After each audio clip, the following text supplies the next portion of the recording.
narito na naman tayo para sa isang napaka-sweet at nakakakilig na love story nila Kalingap Edu at Ate Viancy. Tulad mo ay aking makilala.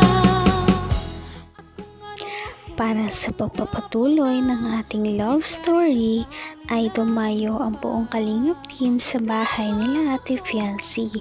Kahit na medyo umuulan pa at katatapos nga lang ng bagyo ay talagang napasugod pa rin sila doon para lamang bisitahin si Ate Viancy at ibigay ang mga pinapabigay sa kanya ng mga sponsors. Nang magkita nga si Ate Viancy at Kalingap Edu ay kitang-kita na sobrang saya talaga nila. Kahit na medyo umuulan ay talagang nilabas ni Ate Viancy si Kalingap Edu para lamang ito ay payungan at hindi ito mabasa o magkasakit man lamang. Pagkatapos nito ay inaya na niya si Kalingap Edu na pumunta sa kanilang sala at maupo muna para sila ay makapag-usap muna. Pinaunan na. Kumusta dito? Wala po. Baha o. Lagi din talaga. Sabi daw po may ano daw pong bagyo. First time ko nakita ng magkaganyan dito. May hindi ka pinapasok. Anong ginagawa mo ngayon dito? Wala po. Hinihintay lang kami. Opo. Kasama ko po yung mga kaklase ko na andyan yung iba. Bakit? May ginagawa kayong project? Mamaya po. So, di naman ako nakabala. Hinihintay ko man po talaga kayo. Ako? Ako? Opo. Ayun na ako. Hindi naman nakakaya sa kanila. Baka busy kayo eh. Sunod na araw na lang. Hindi naman po. Hindi naman. Mamaya po kami. Hanggang 7 to eh. Hanggang 7. At siyempre, pag birthday mo, busy ka na eh.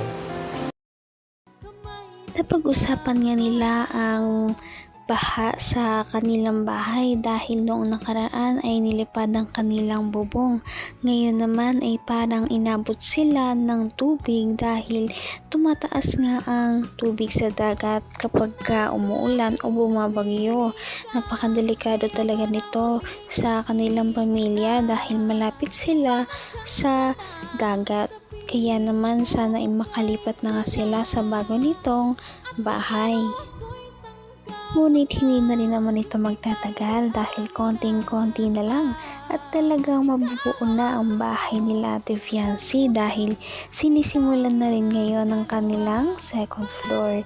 Konting mga araw na lang o buwan ay makakalipat na rin sila sa kanilang panibagong tirahan na talaga namang sure na magpapabago ng kanilang buhay. At siyempre, pag birthday mo, busy ka na eh. Baka di mo na ako mapansin doon. Dahil mong gagawin doon eh. Dalaw-dalaw pati ang birthday mo. Siya nga po pala may pagkain po dyan. Ha? Kain po muna. Opo. Baka hindi naman para sa akin Hindi yan. po. Para po sa inyo yun ata talaga.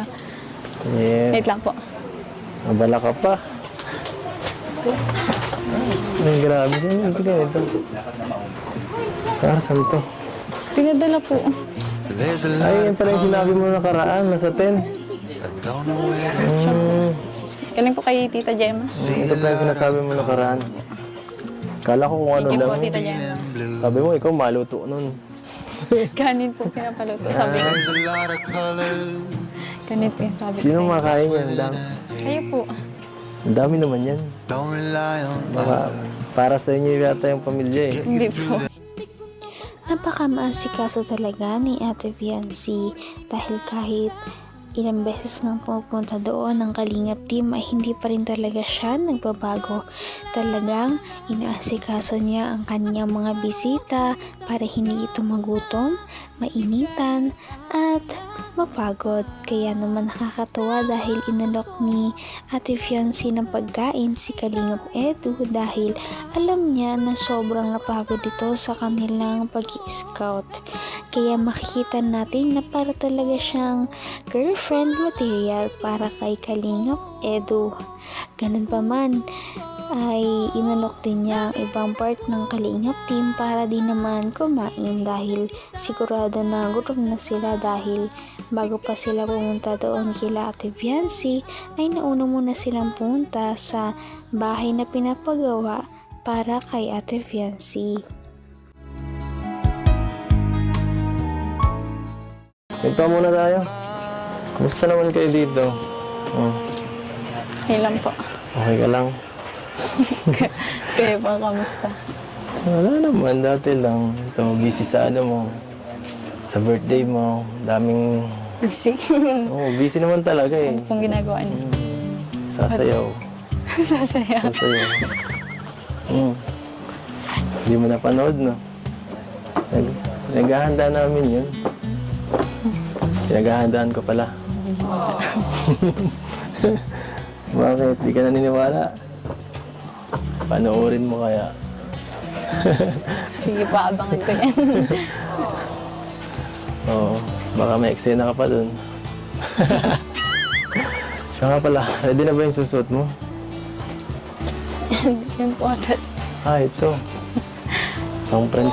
Nakakatuwa naman dahil kahit matagal pa ang birthday ni Ate Viancy at hindi pa noong mismong araw na yon ay nagpadala sa kanya ang kanyang sponsor ng maraming pagkain. Nagpadala ito ng cake, spaghetti, pansit at iba pang mga handa para sa early celebration ng birthday ni Ate Viancy. Talagang mahal na mahal siya ng kanyang mga sponsors at mga supporters. Kahit na hindi pa niya birthday, kompleto na talaga ang gagastusin at ang kanyang mga gagamitin. Meron na nga din siyang gown at nakapag-photoshoot pa siya na kanyang gagamitin sa kanyang birthday. Bukod doon ay minagbigay na nga ng panggastos sa venue at mga panghanda sa kanyang birthday. Bukod pa rito ang mga pangregalo kay Ate Viancy. Iyo'y abot kamay. Oo, baka may eksena ka pa dun. Siya nga pala, ready na ba yung susuot mo? yun po, tas Ito.